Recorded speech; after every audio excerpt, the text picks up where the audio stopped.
Olá, está no ar mais um Direito Sem Fronteiras. Hoje vamos falar de ameaças internacionais perigosas e que não respeitam limites territoriais. A gripe aviária, a doença da vaca louca, a peste suína e outras zoonoses endêmicas ou epidêmicas põem o mundo em alerta. A maior preocupação no momento é a gripe aviária, que já se espalhou, inclusive, pelas Américas e representa um grande perigo para a economia de vários países.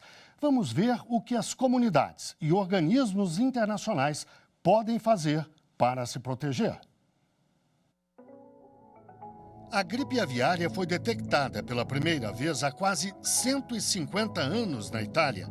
De lá para cá, se espalhou pelo mundo e, com a ajuda de duas grandes ondas de contaminação, a onda atual não se restringe mais à Ásia e à Europa. Este mapa das Américas mostra que a doença está praticamente em todo o continente. Os países em vermelho têm casos em animais silvestres e também em frangos de corte ou galinhas poedeiras. Já os países que aparecem em amarelo, como o Brasil, registram casos apenas em aves silvestres ou criadas em quintais. O primeiro caso no Brasil foi notificado no último dia 15 de maio e em menos de um mês já são 31 registros. A maior parte no Espírito Santo, mas também no Rio de Janeiro, Bahia, São Paulo e Rio Grande do Sul. Por causa disso, o governo federal decretou estado de emergência zoossanitária em todo o território nacional até outubro.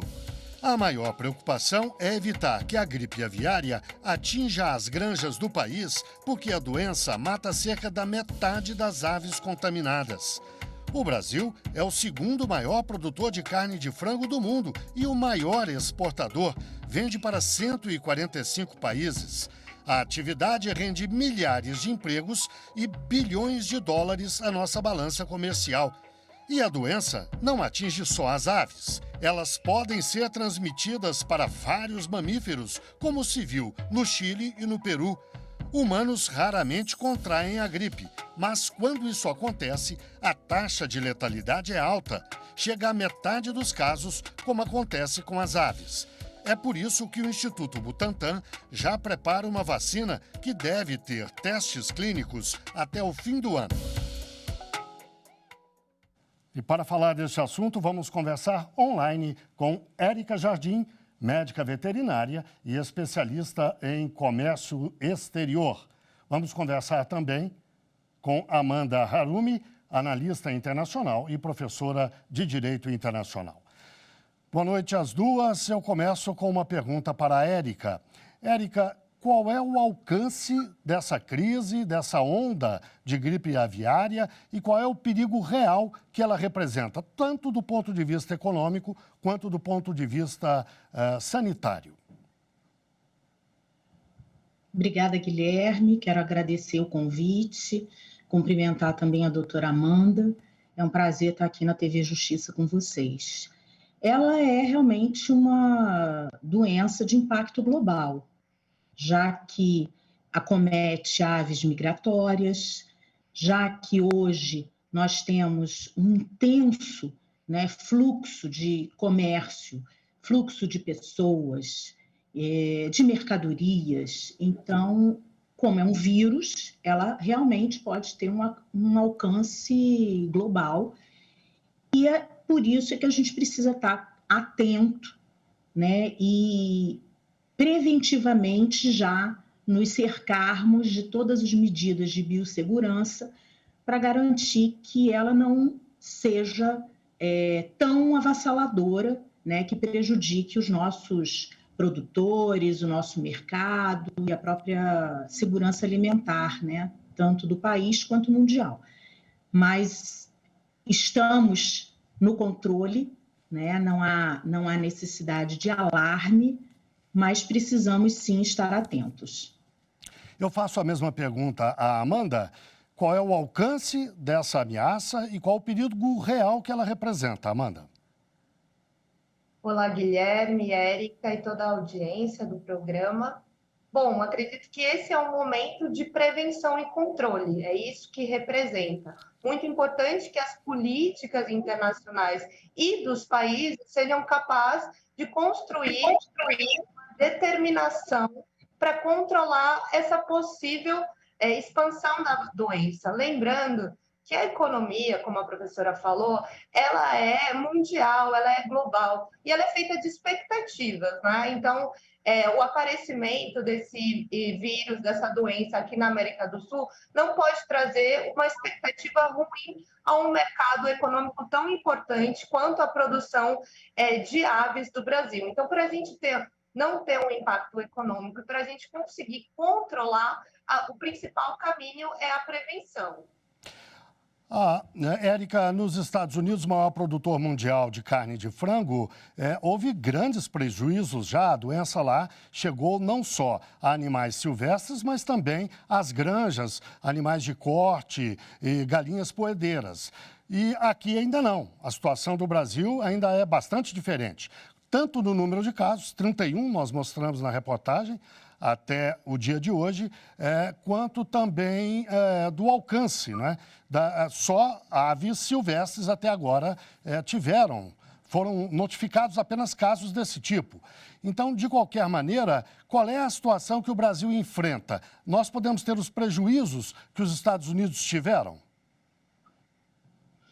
Olha, eu acho difícil, em função da nossa celeridade no processo de notificação da doença, né? A partir do momento que a OPAS e que a ONSA, a Organização Mundial de Saúde Animal, alertaram para esse problema, o Ministério da Agricultura foi bastante efetivo, célere, né? E já publicou uma nota oficial com as medidas preventivas, como disse bem a doutora Amanda, para que a gente não sofra, né, os impactos que essa doença pode sim causar.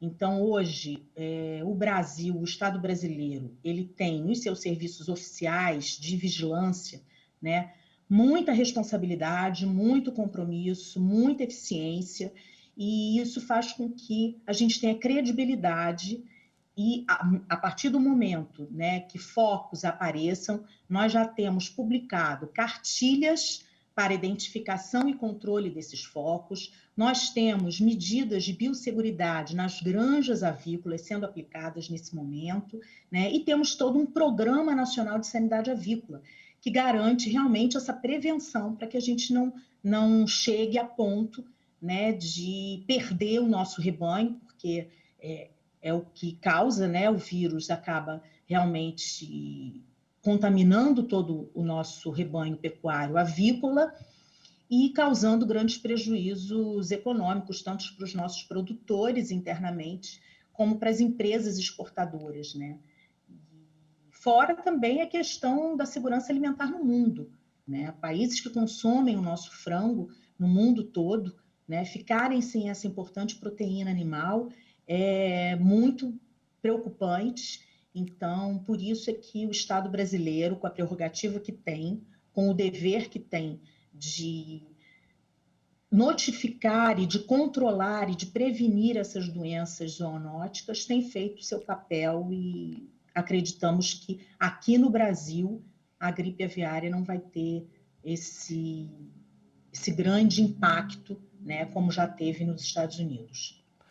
Amanda, a decretação do estado de emergência nessa área é suficiente? As medidas todas anunciadas, como bem lembrou a Érica, são suficientes essas medidas? Estão de acordo com padrões internacionais?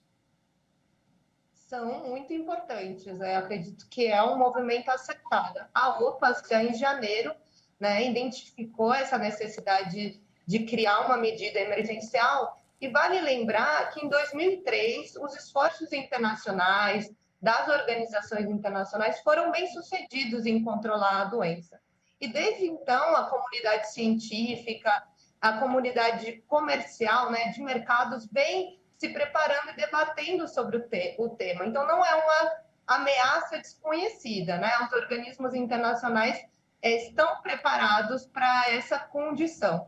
E a gente também tem um debate importante a ser feito, que tivemos alguns aprendizados da pandemia do Covid-19. Um deles é que esses esforços não basta ser Estado por Estado, tem que ter uma cooperação internacional, tem que ter um diálogo, e é muito importante que isso ocorra na América do Sul. A gente já viu que no Equador já tem casos em humanos, foi identificado também no Uruguai e na Argentina, né, que são países com muito fluxo comercial, países com fronteiras importantes. Então, esse diálogo e cooperação entre os países é fundamental para que a gente formule políticas regionais de combate a essa doença ou outras que possam surgir. Érica, a quem compete organizar, liderar esse trabalho na área internacional? A Organização Mundial de Saúde Animal, inclusive, criou um grupo, desde o ano passado, um grupo de especialistas para que possam estar informando, né, e contribuindo com todo esse diálogo internacional e com o combate a combate e controle, né, dessas zoonoses, prevenindo futuras pandemias, porque a gente sabe que elas vão continuar acontecendo. Por isso que nesse momento a gente não trabalha com saúde animal apenas, a gente trabalha com saúde única, com esse conceito multilateral de saúde única, onde saúde humana está interligada com saúde animal e com saúde ambiental, né? É esse tripé que garante o bem-estar de uma sociedade. E é por isso que tanto a Organização Mundial de Saúde Animal, como a OPAS e como todos os organismos de Estado, né, têm feito um trabalho em conjunto, integrado, para que a gente possa realmente combater, né, essas zoonoses e controlá-las, né, a ponto de não nos causar grandes prejuízos, como bem citou a doutora Amanda aqui no caso da Covid, né? Então, nós temos essa preocupação, o Estado brasileiro tem essa preocupação, a FAO tem essa preocupação, né? E a ONSA também, que é a Organização Mundial de Saúde Animal. Amanda, a gente está tratando especificamente da gripe aviária porque, no momento, é ela a doença mais preocupante, mas não é a única. A gente lembrou na reportagem o caso da doença da vaca louca, da peste suína e outras zoonoses que eventualmente surgem, que infectam largas áreas aí do mundo afora, às vezes, eventualmente, chegam ao Brasil. Quer dizer, isso, de alguma forma, de fato, ameaça a segurança alimentar das populações do mundo todo, vamos dizer assim. De fato, há essa ameaça na sua avaliação? Bom, hoje a economia mundial ela é ideias, né? Então, o Brasil, por exemplo, é extremamente forte na pecuária e na agricultura. Então, a gente tem, digamos, uma expertise nesse setor. Então, um impacto específico, né, na produção do Brasil poderia impactar toda a cadeia, né, de consumo mundial, porque tudo isso está relacionado, né? A gente fala sobre as vantagens comparativas, essa divisão econômicas que existem no mundo. Então, o Brasil é um grande produtor, exporta para países de grande consumo, como a China, mas para mais de 100 países. Então, com certeza, desestabilizaria e traria alguma inflexão no mercado internacional. Então, a gente precisa, sim, falar da segurança alimentar e da biossegurança, né, exigida nesse comércio, nesse mundo tão interligado. Então, espaços internacionais como o Mercosul também são muito importantes. O Mercosul é um acordo, né, comercial, mas para que a gente tenha um futuro onde sejamos capazes de construir políticas mais efetivas e rápidas, porque nessas condições precisamos ser rápidos, eu acredito que o Mercosul deveria evoluir como instância de biossegurança para o nosso comércio. Érica, nós dissemos na reportagem, e eu repito agora, que raramente há casos de contaminação de humanos no caso da gripe aviária. Mas quais são as chances reais, de fato, em que circunstâncias uma pessoa poderia ser contaminada pela gripe aviária? É raro, realmente, mas especialmente aquelas pessoas que têm um contato direto com esses animais silvestres, né, que estão migrando. Se você detectar alguma ave silvestre morta, né, não entre em contato. Se entrar em contato, precisa de estar com equipamento de proteção individual, os EPIs, né? E carcaça de animais mortos também. Então, a gente tem que ter todo esse cuidado ao manusear, né, essas aves. O ideal é que a gente não mexa com esses animais e entre em contato com o escritório, né, de sanidade agropecuária do seu estado, para que ele possa coletar esse animal e levar para o laboratório, né, para realmente detectar o vírus ou não. Eu queria só complementar com relação ao problema da segurança alimentar, que realmente é enorme. Só o Brasil ele corresponde com 30% de toda a produção de aves que são exportadas para o mundo e que são consumidas em outros países. Né? Então, é muito importante e isso pode realmente causar uma insegurança alimentar mundial, né? Se o nosso rebanho for afetado. Os 3 principais estados produtores que são da região sul, né, Paraná, Santa Catarina, o próprio Rio Grande do Sul, eles correspondem com quase 80% da produção de aves do Brasil. Então, a gente precisa ter uma vigilância, né, muito séria, muito ativa, para que isso não cause um problema maior, né, do que a gente tem relatado aqui no país. E, Amanda, existem regras internacionais que os países devem seguir quanto à saúde animal. O país que não observa essas normas, que não respeita as regras, ele está cometendo alguma infração grave, pode ser punido por isso, mas eu vou pedir que você responda logo depois do intervalo. O Direito Sem Fronteiras, portanto, faz uma breve pausa e volta já já.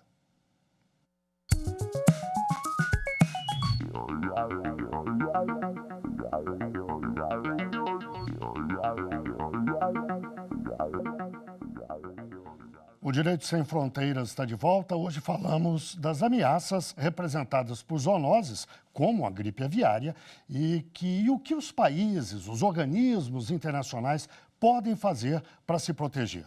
Os nossos convidados as nossas convidadas são Érica Jardim, médica veterinária e especialista em comércio exterior, e também Amanda Harumi, analista internacional e professora de Direito Internacional. Amanda, no bloco anterior eu deixei uma pergunta no ar para que você respondesse agora. A gente falou que existem regras internacionais que os países devem cumprir para observar a saúde animal e evitar epidemias nessa área, né? A pergunta que eu lhe faço é o seguinte: as regras internacionais são capazes de cumprir? Elas têm sido cumpridas? Quando não são, os países podem ser punidos? Bom, essas regras do direito internacional, elas atravessam desde o direito internacional público, das instâncias como a Organização Mundial do Comércio, Organização Mundial da Saúde, até o direito internacional privado, né? Os tratados comerciais que os países e empresas podem realizar. A gente fala muito sobre barreiras fitossanitárias, ou seja, quando um país não está cumprindo algum critério de higiene, de saneamento, de protocolo de saúde, ele pode ter uma barreira fitossanitária, ou seja, não avançar com o comércio. A gente tem muito esse debate hoje em relação ao acordo comercial do Mercosul com a União Europeia. A gente tem aí alguns entraves para avançar em relação às barreiras fitossanitárias.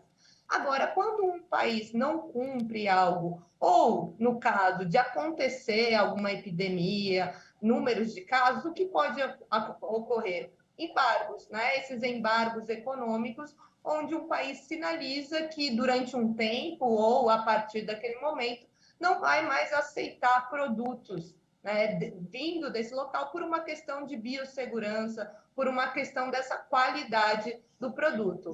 Então, os embargos é uma da retaliação que pode ocorrer nessas relações do direito internacional privado. Érica, eu gostaria de voltar à questão da transmissão do vírus da gripe aviária. É uma questão bastante importante. É nítida a preocupação dos organismos internacionais, dos produtores no Brasil, do governo brasileiro, de demonstrar que não há uma ameaça forte, é capaz de poder causar pânico, por exemplo, na população. É, por enquanto, claramente uma doença restrita a aves silvestres no Brasil e até no mundo todo restrita a aves de uma forma geral, mesmo aquelas que são criadas. Raramente se conhece um caso de transmissão para humanos. No começo desse ano, me parece que houve uma pessoa no Camboja, outra em outro país asiático, que eu não me lembro muito bem, mas 2 casos. E ao longo de toda a história, são poucos. Então, eu gostaria que você nos explicasse um pouco mais para as pessoas, para afastar esse temor que, às vezes, as pessoas ouvem as notícias e ficam mais preocupadas do que deveriam. Ou elas deveriam ficar, na sua opinião? Na verdade, essa zoonose ela está sob controle, né? Atualmente, no Brasil, só em apenas aves silvestres. Então, não há que se ter pânico em relação a isso. É claro que qualquer doença que pode ser transmitida ao homem é um vírus, né? A gente precisa estar atento, mas especialmente as pessoas que lidam com granjas, com aves de subsistência, né? Então, essas pessoas precisam cumprir regras de biossegurança nos aviários, nas granjas, para que não se transmita, né, essa doença.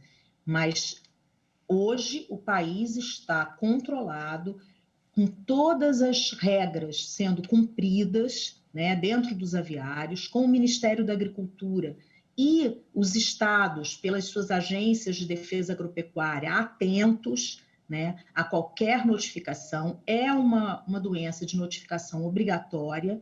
Então, qualquer pessoa que encontre alguma ave morta, né, ou que possua suas aves de subsistência no seu galinheiro, né, doméstico, e comecem a verificar alguns sintomas, como pneumonia, diminuição de postura de ovos, né, até problemas de locomoção nas suas aves, ela precisa notificar a Agência Estadual de Defesa Agropecuária de cada estado, né? A agência vai, recolhe os animais, leva ao laboratório oficial, não é qualquer laboratório, é um laboratório credenciado pelo Ministério da Agricultura e habilitado também pela Organização Mundial de Saúde Animal, justamente para garantir um diagnóstico exato e verificar se há a presença ou não daquele determinado vírus. Então, não há necessidade de pânico. O que a gente tem percebido, como aconteceu com o caso atípico de vaca louca alguns meses atrás, é que os nossos serviços oficiais de defesa sanitária são muito eficientes, né? Eles dão essa credibilidade, né, a esses grandes players internacionais que compram a nossa proteína animal. Então, nós estamos seguros, né? Atentos, vigilantes, mas seguros. E aquelas pessoas que lidam com as aves, como você citou, nas granjas, por exemplo, digamos que eventualmente apresentem qualquer dos sintomas que são comuns no caso da gripe aviária. Até lhe pediria que você nos dissesse quais são. Essas pessoas deveriam fazer o quê se sentissem esses sintomas? Como qualquer outra doença, procurar um médico. Não se automedicar, não achar que é uma bobagem, né? Como a gente tem a Covid, a gente tem nós temos diversas outras doenças, nós temos gripes, resfriados, né? Qualquer sintoma de tosse, dor de garganta, febre, como uma gripe normal, né? É preciso procurar um médico para realmente descartar qualquer diagnóstico com relação a essa doença, mas também identificar que tipo de gripe que é, né? Se estiver na idade, se for da prioridade como professores, crianças, idosos, que se vacinem contra a gripe. A gente está nos meses de vacinação contra a gripe, né? Todos tomem um reforço da Covid, porque a vacinação é a grande prevenção para todas as doenças. Então, façam o dever de casa, que é se prevenirem. Nas granjas, há todo um manual de biosseguridade. Todas essas granjas que exportam, né, para a China e para outros países também, eles seguem normas muito rígidas com relação ao controle sanitário, né? Especialmente em granjas avícolas, porque quando se tem um problema, a transmissibilidade é muito rápida, muito intensa. Então, os controles são muito rigorosos para que nenhum problema seja ali causado ali na granja, né? E não prejudique, porque são rebanhos muito grandes, né? São vários animais juntos, confinados, então isso realmente pode se tornar um grande problema. Mas as nossas regras, o nosso trabalho, né, da vigilância sanitária é muito sério e tem feito um excelente trabalho para se controlar essas doenças. Amanda, além da questão sanitária propriamente, da saúde humana, há uma outra vertente nessa questão importante, que é a questão econômica. Os produtores brasileiros, os trabalhadores desse setor, que são muitos empregos, a economia brasileira como um todo, pode ficar tranquila, o Brasil não vai sofrer um solavanco por ser o segundo maior produtor mundial, se eventualmente afetado? Bom, esse é um setor muito importante para a economia do Brasil. Em março, bateu um recorde de exportação, né, do setor aviário. Então, realmente precisa utilizar essa credibilidade que o Brasil tem como exportador, das suas agências de fiscalização, para responder, né, a esse risco. Então, como a Érica já trouxe aqui, é um momento de alerta, é um momento de cumprir os protocolos, de cumprir essas políticas tão importantes para não impactar o comércio, para não impactar a economia brasileira, que depende muito desse setor. Então, o Ministério da Economia, o Ministério da Agricultura liberou uma linha de crédito de 200 milhões para que essas políticas sejam efetivas e sejam rápidas no momento, e isso traz uma resposta muito positiva, porque, como eu estava dizendo, os mercados, né, os preços das coisas, eles são feitos de expectativa. Então, se a gente tem uma expectativa de uma condução política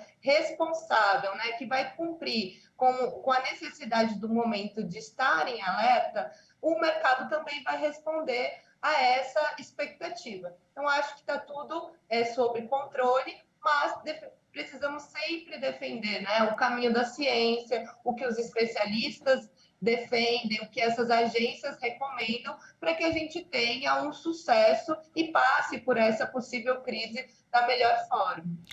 Bem, chegamos ao fim do nosso programa de hoje. Só mais uma informação. Rapidamente, por favor, Érica. Só nesse primeiro trimestre, o Brasil abriu 18 novos mercados para a carne brasileira, suína, avícola, bovina.